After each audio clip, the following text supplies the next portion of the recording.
Na semana passada, o advogado Pedro Puccini falou sobre os prazos dos licenciamentos ambientais, assunto importante para todos os produtores. Hoje vamos voltar a falar do cadastro ambiental rural. Em outra oportunidade, comentamos a respeito dos prazos vencidos para a regularização ambiental e as medidas provisórias recém-editadas com relação ao Código Florestal. Mas ainda há dúvidas recorrentes por parte dos produtores sobre prazos e o que precisa ou não ser feito para que haja segurança jurídica na propriedade. E tem novidades sobre isso. Vamos saber quais são? Saudações, Pedro Puccini. Saudações, direito agrário, saudações, giro do boi. E pois é, esse nome provisórias determina que essas medidas uma hora se tornem definitivas, né? E elas se tornam definitivas através da sua troca de medida provisória para lei federal, né? E atenção produtor, porque tem novidade aí, né? Que é a alteração do Código Florestal por meio dessa medida provisória. O que você deve fazer nesse momento? Você que fez inscrição no CAR ou ainda não fez, está na dúvida se vai fazer adesão ao PRA ou não vai fazer, o que deve fazer neste momento, né? Pois bem, o Diário Oficial da União, de 18 de outubro deste ano, publicou a Lei Federal 13.887.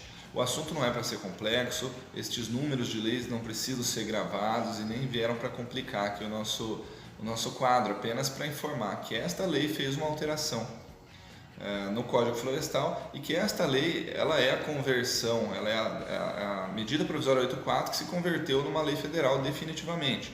E apenas para lembrar o que estava acontecendo, a falta de clareza do texto da medida provisória, o artigo 59 do Código Florestal, ele dizia o seguinte, ele dizia que a inscrição do imóvel no CAR ela é condição obrigatória para adesão ao PRA, Programa de Regularização Ambiental, que nós já comentamos em outros quadros aqui para quem tem os passivos, está devendo reserva, APP, etc. E diz também o texto que, devendo essa adesão ao PRA, ser requerida no prazo do artigo 29. É aquele prazo que no começo era 2014, prorrogou para 2015, depois 2016. A medida provisória, a 884, o que ela fez? Ela falou assim, a inscrição no CAR será obrigatória para todas as propriedades e posses rurais. Então, com isso, ela extinguiu o prazo do CAR, né? E agora, com a conversão desta medida provisória em lei federal, já citadas todas as questões, né, de confusão que trouxe esse texto, agora o texto ficou o seguinte, a inscrição no CAR é obrigatória e por prazo indeterminado para todas as propriedades e posses rurais, ou seja, agora definitivamente o prazo de inscrição no CAR é indeterminado, correto? No CAR, atenção, o do PRA é vinculado ao prazo do CAR, portanto indeterminado também, mas veja só, o que aconteceu com o PRA? Vamos lá. Mas já o PRA, ele teve também uma alteração nesta lei. Esta nova lei, né? Esta nova lei então trouxe o seguinte texto, que a inscrição do imóvel no CAR ela é condição obrigatória para adesão ao PRA, que deve ser requerida em até 2 anos, observado o prazo do artigo 29. Falou, olha, mas e agora? Como é que fica essa situação, né? Então, atenção, a inscrição no CAR, para fins de adesão ao PRA, só pode ser realizada até 31 de dezembro de 2020. Tá? Esse é o ponto, segundo o texto dessa nova lei.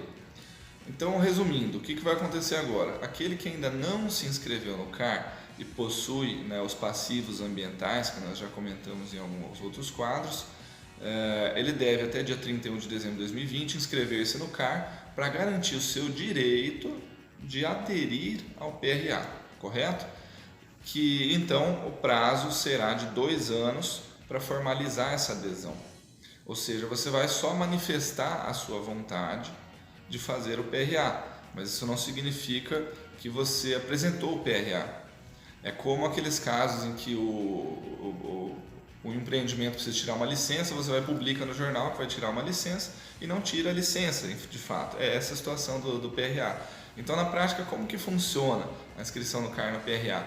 A adesão ao PRA, neste momento, ela é só uma declaração de vontade. Você vai dizer, tenho vontade de aderir, né? Mas ela é vinculada a uma série de outros instrumentos. e o principal deles é o termo de compromisso. Tá? Então, não basta o proprietário de um imóvel dizer que existe um passivo na sua área, que pretende recuperar e nunca mais se comunicar com o órgão ambiental. Atenção, tá? É necessário assinar o termo de compromisso para que você fique tranquilo.